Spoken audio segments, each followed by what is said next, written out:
Welcome into the KSL Sports front page. Today is Friday, what is it, the 18th? September 18th. I'm Already. Kyle Ireland, and alongside with me today is KSL Sports Beat's Sam Farnsworth, and we're here to talk about today's news and notes, all the craziness that's going on amid the pandemic with football and all sorts of craziness. Sam, how are you doing today?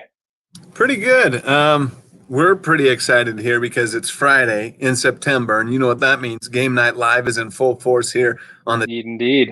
and I know we've got tons of coverage on the digital side as well with stories all throughout the night and highlights. So just going to give a little plug there for Game Night Live tonight. In fact, we've got a Game Night Live special edition airing this evening at 6:30 from 6:30 to 7 on KSL Channel 5. You'll want to watch. We're going to do our top 5 plays from the first half of the season. We're going to highlight the top matchups of this weekend. And, of course, we're going to have live reports from our Game Night Live Game of the Week, which is outstanding American Sky Ridge, ranked second and third in the state behind Corner Canyon in the Game Night Live Power Rankings. So we've got a lot going on.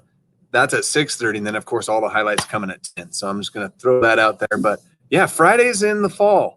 Always fun. Oh, yeah. We practice our social distancing and keep football alive, guys.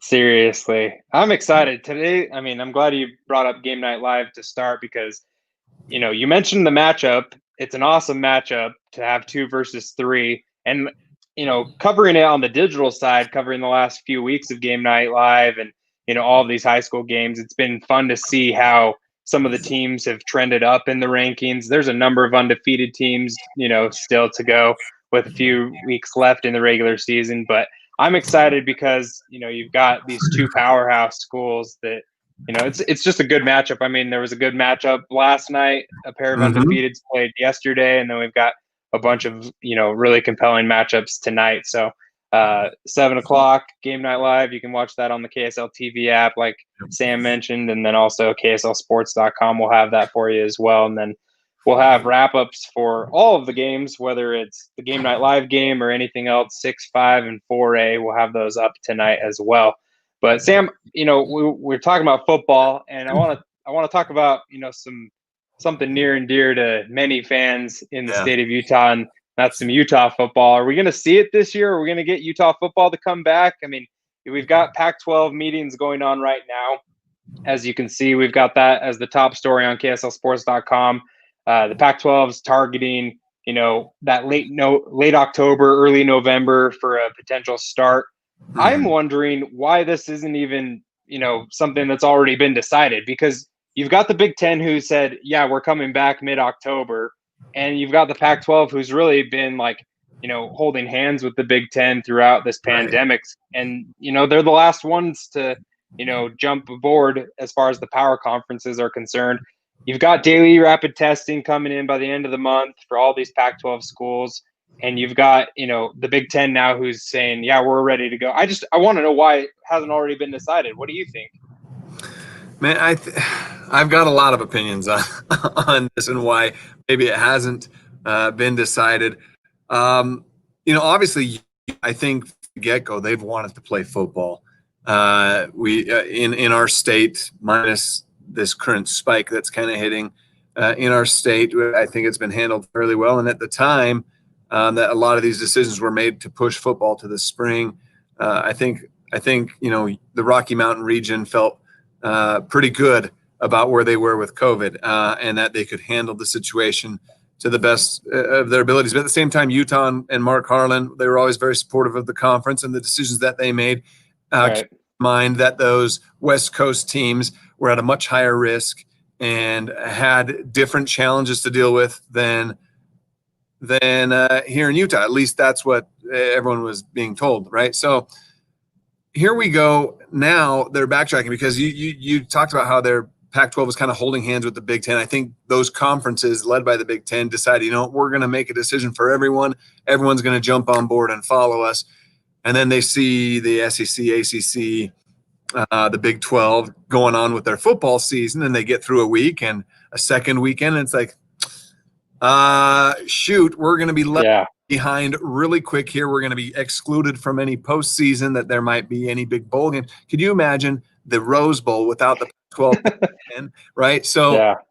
they are jumping back on really quick. But I feel like, and I know I'm kind of going all over this, but I feel like the decision was made a little too quickly. I think there was teams that were deciding, you know what, it's just we just have to we just have to cancel now, instead of I like the approach of let's go maybe 2 weeks at a time, and just kind of go with the flow, because who knows, and you know what, in 2 weeks from now, if these numbers keep shooting off the board like they're happening here in Utah, if that's happening everywhere, things might get shut down really quick. And so I get it, but I mean, it's just worth starting, I think, So Yeah. the Pac-12 is now in a situation where they feel like they're being left behind, and so they're scrambling. They're trying to get something going here, and it's just a big mess. It always has been, and I don't think it's really anyone's fault per se. It's a pandemic.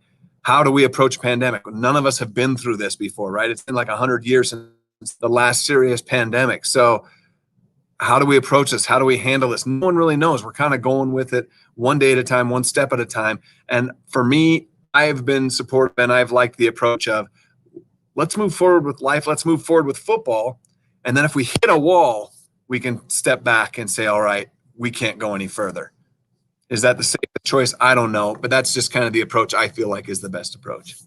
Yeah, and you've seen that even today, for instance. There's been reports that have come out that Houston's game against Baylor is getting pushed because of the coronavirus and Right. spikes within their programs, and just it's state by state and government by government. There's all these different regulations, and part of that's funny to me because you saw how quickly the Pac-12 moved on certain things this last week with going to like Oregon's government versus California's government, and then getting like permission to practice. And you've got the NFL teams who, like the Los Angeles Rams and Los Angeles Chargers, they've been able to practice, but it's different for the colleges, and it's county by county. It's so different, based off of whether or not you're talking amateur versus high school versus professional teams. It's just fascinating to me. I hope that, they're supposed to have a vote between now and Monday, it sounds like, the Pac-12. And so I'm hoping that we get some clarification by Monday afternoon at the latest, just so that way we can, expect Utah football moving forward this fall, because, they were going to have a conference only schedule. They already made that announcement beforehand. Right. And so it's not like, the BYU game was going to happen or anything like that, but there were some intriguing matchups within the Pac-12 conference, and whether or not Utah could, lose all of the talent they did, but still stay in Pac-12 South contention with, USC being the favorite in that division. And then you've got, Oregon, who's retooling at quarterback. I mean, there's some interesting Pac-12 scenarios and situations and storylines that could be talked about this fall. So I'm hoping that we get to be able to talk about that, if they're able to stick to the schedule that they came out with, conference only, and be able to play that, or even cut, a game or two out of that to be able to make it so that they can participate in the college football playoff, I think that would be awesome. I hope that we get that, resolution by the weekend, or by the end of the weekend and Monday. Yeah, I agree 100%. There's two things I would want to, I kind of want to get off my chest here a little bit when it comes to all this too, that I've seen a lot of chatter on social media about from fans and folks. So, there's NFL teams practicing. Why can't the college teams practice? Well, I think the big difference there is the NFL, they're their own players union. They negotiate, they collectively bargain with owners to decide what they're going to do.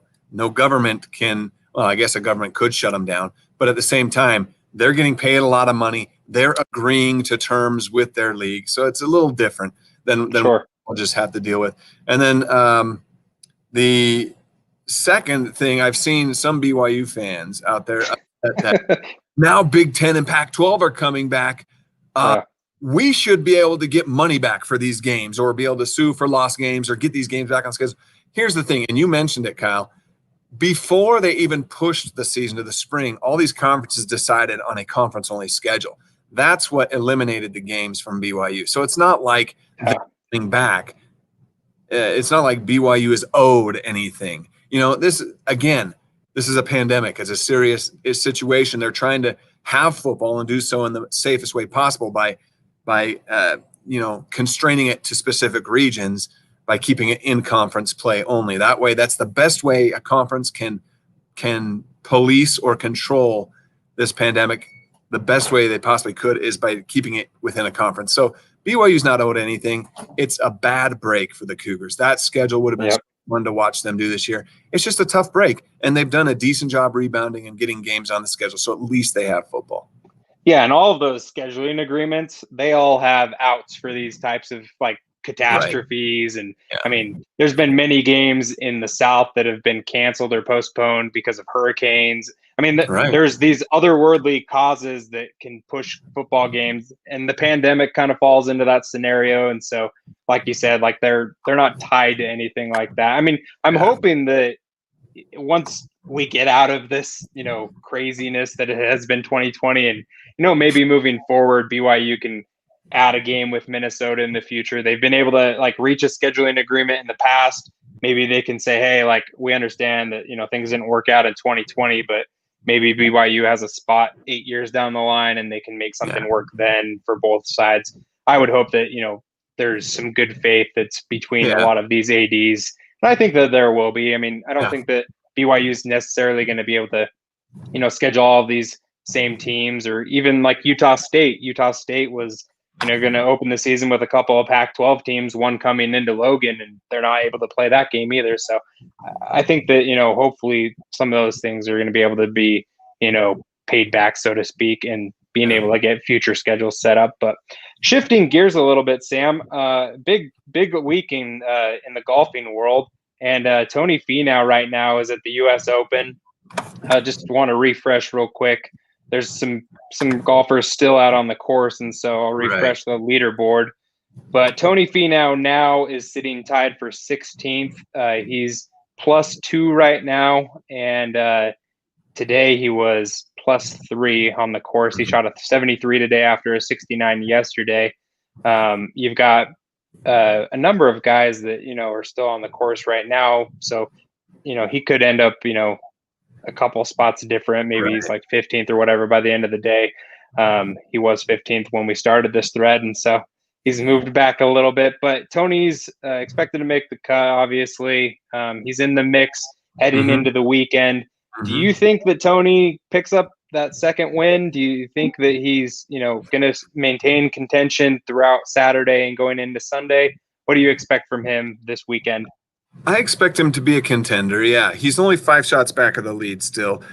This golf course is set up in classic USGA fashion. They love to make their courses unforgiving for their tournaments, and obviously the US Open is their premier event that they put on every year. And so basically in these types of events, you have to play near perfect golf. And what I mean by that, you have to hit the fairways, because the moment you hop off the fairways, I mean, you've seen it if you've been watching this tournament, the rough is this thick. Where's my camera? It's that long. It's super thin. So if a ball goes in there, that's a challenging shot to get out of there. They love to make the greens nice and fast too. Roll them out, roll them hard, dry them out. Make it so that you have to have the perfect touch on your putts and perfect reads. Otherwise, you will have consequences to it. Having said that, 2 over for the tournament isn't that bad when the leader's at 3 under. It really isn't. And we've seen so many times in so many other tournaments, whether it's the US Open, the Masters, or any regular tournament in any given week, a 5-shot lead can dissolve in 1 round, even half a round, pretty quick. So I think if Tony can play as close to even par tomorrow, hopefully get 1 or 2 under for the round, then he'll be right in contention come Sunday for that final round. But again, like I said, you have to be near perfect on these golf courses. You can't make too many mistakes or you will pay. Yeah. Speaking of somebody who didn't do too well today, I know people are interested in Tiger Woods, and he was +8 today. He's tied for 105th, and he's not going to make the cut. So not a good week for Tiger at the Preston Summerhays finished better. Yeah, no, he did. And 18 years old. I think that, we're going to have a couple of golfers, to talk about here in the future. I mean, we've kind of focused on Tony, but Preston's up and coming, and hopefully we're able to talk about him for a number of years to come as well. Yep. Moving back to football, Sam, I know you're a big NFL guy. We had Thursday night football kicking off last night as far as the second week of the NFL season's concerned. We've got a new podcast up that I'm hosting, Yards After College, and we've got a few episodes up on that as well. Most recently, I talked with KSL News Radio's own Tim Hughes. We talked about his new gig with the Las Vegas Raiders. He's going to be the PA announcer for Allegiant Stadium for those Raiders home games, and talked with Tim about that opportunity, and then also the fact that he's got Monday Night Football coming up this coming Monday. The Saints are heading to Las Vegas to take on the Raiders, so you're going to have a couple of 1-0 teams playing on Monday Night Football. A couple of local guys for both teams in that matchup, but Yep. you've got the story up right now on KSLSports.com by Jeremy Moss of KSL's Unrivaled, and they talked about NFL teams that are 0-1 are in a must-win situation heading into week 2, and it's been a national talking point for a number of years now about the second week of the season, because if you start off 0-2, Sam, the likelihood of you making the postseason isn't very high. I think it's like 15% or something like that, going back to like 2007 or 2004. And so all of these teams, you've got the really, powerhouse teams picked up wins for the most part in week 1. But you've got, like, for instance, Tom Brady and the Tampa Bay Buccaneers, right? Like, they played the Saints, who are really good, and they ended up losing that game. So if the Bucs happen to lose their second game, they fall into that 0-2 category where, the odds are not in their favor to make the postseason. How important do you think it is for these NFL teams to pick up that week 2 victory if they lost their opener, to be able to get back to 500, be 1-1, just because of the fate that's really been Right. 0-2 teams for the last 15 years? So it's not impossible, right? But Sure. in statistics rarely lie. I shouldn't say rarely lie, but they rarely deceive, right?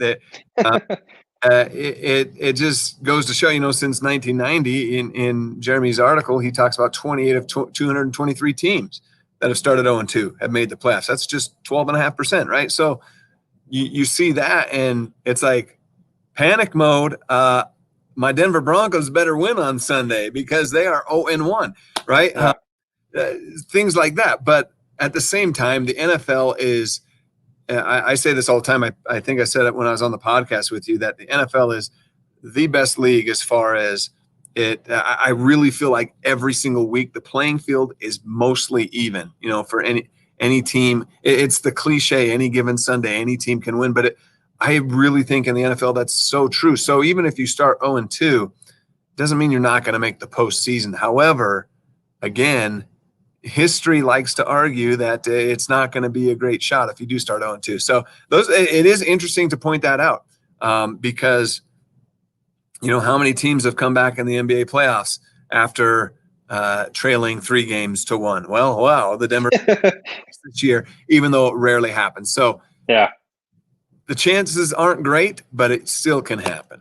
Hey, maybe the chances are better in 2020. The Denver Nuggets are proving that wrong in the NBA bubble. Maybe things will be different, and you'll see a couple of teams fall to 0-2, and then they'll just storm back and win 8 out of 10 or something like that, and get to be able to be in that wild card mix or something like that. Sam, this weekend, I feel like there's a number of really intriguing matchups. We mentioned the Monday Night Football one. There's also Sunday Night Football. You've got the Patriots and Cam Newton, who looked really good in week 1, versus Russell Wilson and the Seattle Seahawks you've got on KSL Sunday Night Football. And both of those teams looked awesome. I thought Russell Wilson, we talked on the Yards After College podcast a couple weeks ago. We put in our picks for who we thought was going to win MVP and Offensive Player of the Year and all those things. And I watched the Seahawks on Sunday, and I was like, oh my gosh, I should have picked Russell Wilson. He was amazing. He's going to keep putting up numbers like he did on Sunday. Right. So, there's some intriguing matchups. What game are you most looking forward to watching this weekend? Well, I always have my eye on whatever Denver's doing. Of course. They're at Pittsburgh. That'll be an interesting matchup there. They'll have Cortland Sutton back. He was missing in game one, and we already saw a Denver offense that has a lot of young talent. This can be a very good offense, especially in the next 2 or 3 seasons. Cortland Sutton is the heart of that, though, and he was missing in game one. So I'll be interested to see if that offense that only scored 14 points is able to be more electric and more productive in week 2. But outside of the Broncos, who is not in Utah excited for Monday night and the Raiders? Yeah. Saints? I mean, that is a game that at Allegiant Stadium, this pandemic. we would be down there in Las Right. Vegas on Monday night, Sam. And No we're not kidding. Be We would have been able to be there to help break in Allegiant Stadium to check the electric atmosphere that Las Vegas. And I think there's always going to be a lot of what's the word I'm looking for? Fans that are what's the word you use? Commuter, I guess. Commuter fans. There's always going to be commuter fans in Vegas coming from all over the country. But to see Taysom Hill in that game, I think is going to be intriguing. We saw what he did week 1. He was that jack of all trades, Taysom once again. Drew Brees, he can still sling it. I mean, Alvin Kamara, but the Raiders on their home field, I'm super even though there won't be fans in fact, there's going to be none. I'm excited for that matchup. That's the one that really, and that's a good thing it's Monday night because it's going to carry me through the whole weekend. Yeah. You mentioned Taysom Hill. There's a number of local guys. You got Caden Ellis. You've got Marcus Williams. You've got Chase Hansen on the Saints, all those guys on the Saints. And then you've got Devontae Booker on the Raiders. You've also got Nevin Lawson, who's coming back off of his suspension. He was missing week 1 for Las Vegas after getting suspended following an incident at the end of last season. So it'll be fun to see, all of those local guys on Monday night as well. And everybody's going to be tuning into that game, not just because it's Monday Night Football and it's a good matchup between 2 undefeated teams, 2 1-0 teams, but it's also people want to see these new stadiums. I mean, last Sunday Night Football was at SoFi Stadium, and it was awesome to see all those intro shots coming in off of the breaks, them bumping into these cool like drone looking shots. I'm excited to see how that looks as far as Allegiant Stadium is on Monday night, but. I was just gonna say I think the Panthers and Bucks is going to be a fun game to watch as well. There's going to be a lot of these are 2 0-1 teams. Also, we're talking about making the playoffs. Is Tom Brady going to fall to 0-2? You kind of talked about that a little bit, but that's a matchup that not only has that implication, but division rivalry as well. That's the other one that kind of stands out to me as far as the early slate of games goes. But there's just it's just almost every game in the NFL, right? I'm so excited it's back. So no, it's great. I watched Red Zone all day on last Sunday, and it'll happen again this Sunday. So we'll have all the NFL games covered for you this week on KSLSports.com and then also on SportsBeat. Sunday night, you can't miss SportsBeat because all of the highlights from not only the local guys, but all the awesome other plays from whether it's Patrick Mahomes or Lamar Jackson, like KSL SportsBeat. You guys knock it out of the park with the NFL. So one last thing I wanted to talk to you about, Sam, is Giannis Antetokounmpo was named the MVP today after, the Bucks were eliminated from the postseason in the Eastern Conference semifinals. You've got him winning the award for the 2nd straight season, but there's a little bit of controversy. I mean, today it came out with the MVP vote was like he blew everybody else away when it came to first place votes, right? Like I think he got 85 out of the first place votes, and the next one was LeBron with like 16, and then Harden finished 3rd place.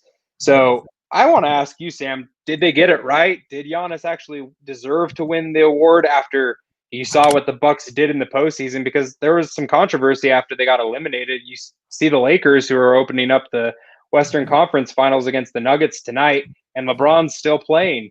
And he, had just as good of a season statistically. I mean, Giannis was pretty hard to argue against with his regular season stats, but LeBron was right up there with him and statistically had one of the best seasons of his career. but he's still playing. Does the postseason need to be in consideration for that award moving forward? Did they get it right?